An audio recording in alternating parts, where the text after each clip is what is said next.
Total sa Hong Kong ay maganda dyan, di ba? Hong Kong. Kahit wala kang visa dyan, pwede pumunta, di ba? Macau. Oo, dyan. China. Sa Beijing. Yan. Dyan. Ay, nako. Tama-tama, wala nang trabaho sa Sentol. Pwede nating imbitahan. Problema. Sentol, sama ka sa amin. Problema. Oh. Hindi ka papapasok. Bawal ang pumunta ng Hong Kong, Bawal Macau, din. at China kung ang kasama mo ay si Senador, akala ko Arturo Tolentino, Senador Francis Tolentino. Sobra naman yan. Yan. Hindi naman po pwede Hindi pag sabihin hindi pag inimbitahan ko, halimbawa ako medyo paldo ko ngayon. Walang trabaho sa Sentol. Halika, sama mo tayo. Mag-Hong Kong. Mag-Hong Kong muna tayo. Papakainin ka namin ng squid ball. Yan. Sa Yung masarap na ano doon, yung... Kikiam. Yung Marco Polo Hotel ng Hong Kong. Yan. Magkakape tayo doon, ha? Doon lapas. Sa Macau tayo. O kaya doon tayo sa may ruins sa Macau. Maraming tusok-tusok doon. Naku po. Ba't naman sinabi mong bawal yung senador dat? Hindi ka papapasukin sa China kapag ka isinama mo si Sentol. Sobra naman kayo dyan. Naglabas po ang Foreign Ministry ng China ng isang statement. Ayan, ang sabi ni Foreign Minister, for quite some time, driven by selfish interest, a handful of anti-China politicians in the Philippines have made malicious remarks and moves on issues related to China. Grabe naman. That are detrimental to China's interests and China-Philippine relations. Ganon. At ito ang kanyang napagpasyahan. China decides to impose sanction on former Philippine Senator Francis Tolentino, Jenso Barjaga, teka! and Nelson Luba. Hindi kasali. Pwede tayo pumunta, ha? Pwede tayo. Pwede. For his egregious, ngayon ko lang na-encounter itong... Egregious? Oo, ngayon ko lang na-encounter ito. Conduct.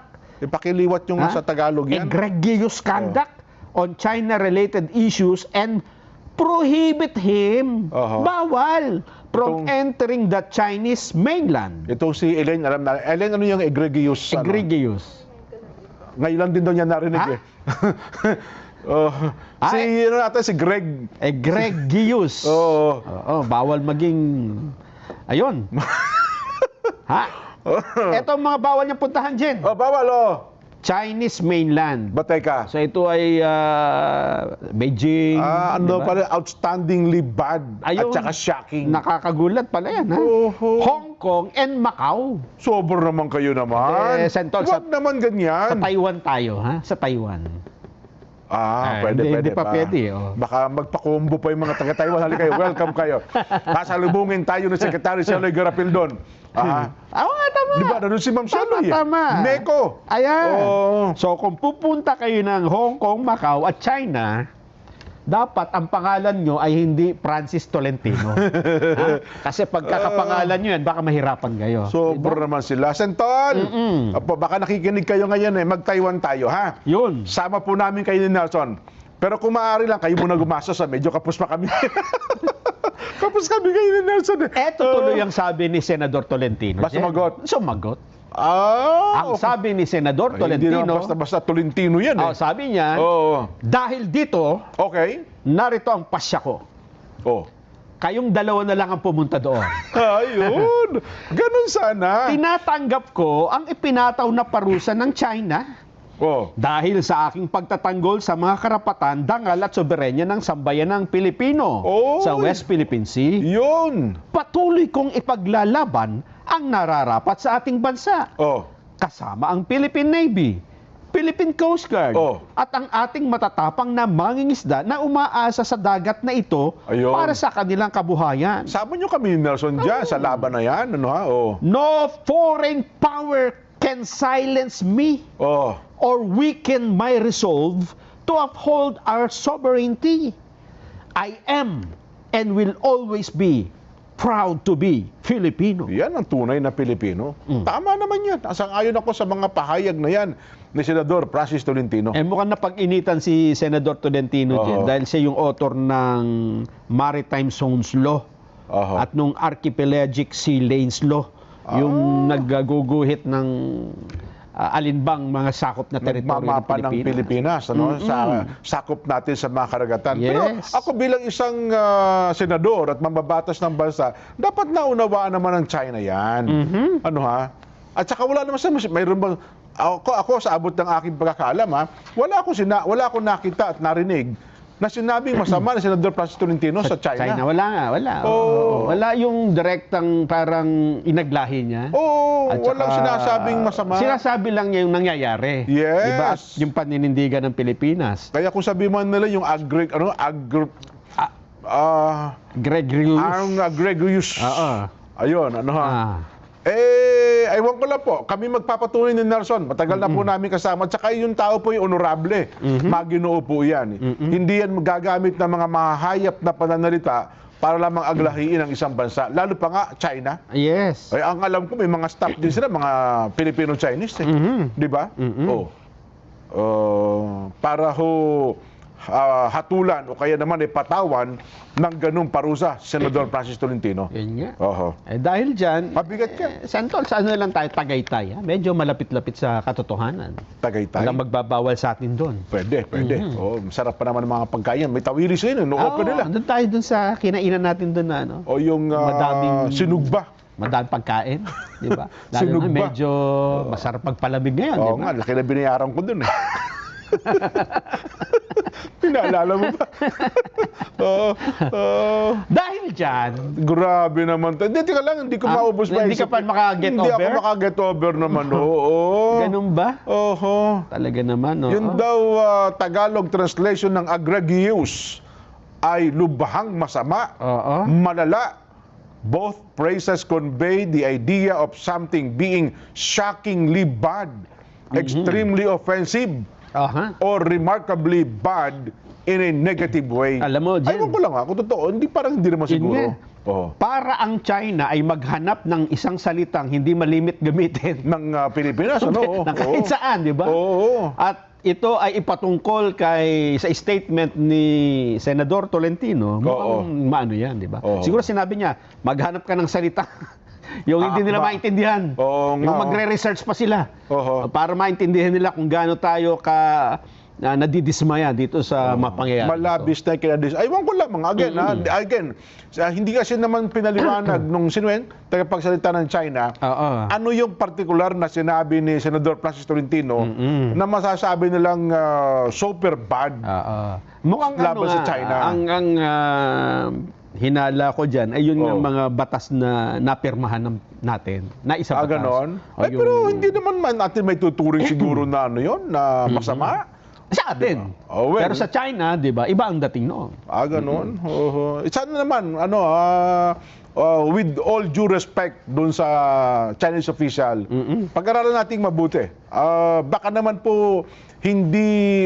nagkamali tayo kaya hindi po ganyan ang pagkatao ng Senador Francis Tolentino. Ano pangalan ba yan? Nung Chinese, Republic of China. Walang pangalan. Walang pangalan dyan, walang nakalagay. Oho. Ayun po.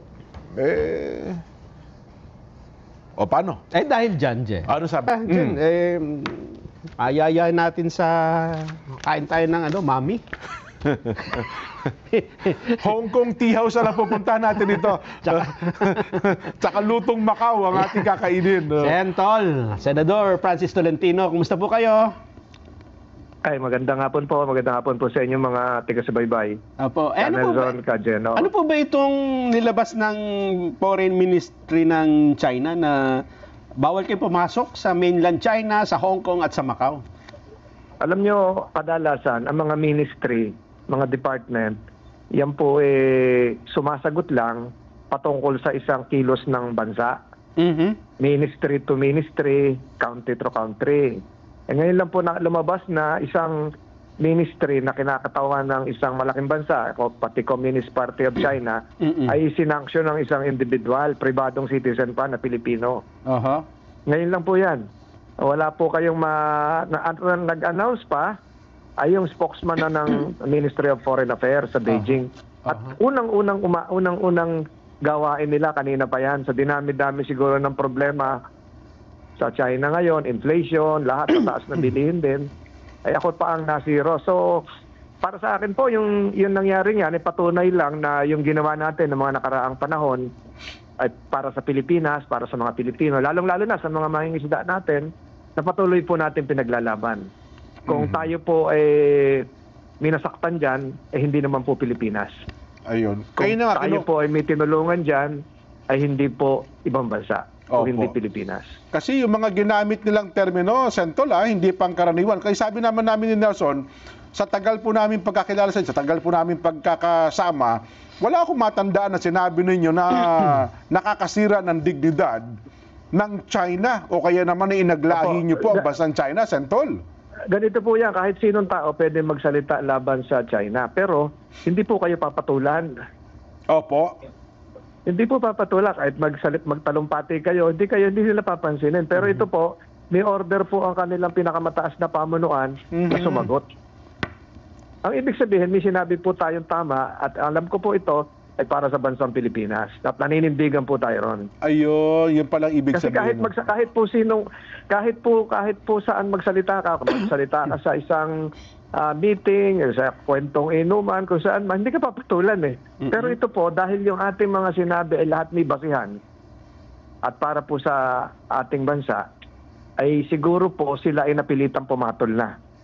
Dahil yung ating sinabi, hindi fake news, hindi po fake news sabihin natin ng West Philippine Sea, hindi po fake news na ilabas ko yung mga drones, hindi po fake news nang inilabas ko yung mga trolls, at hindi po fake news yung patuloy nilang panggigipit sa ating Coast Guard hanggang noong nakaraang linggo.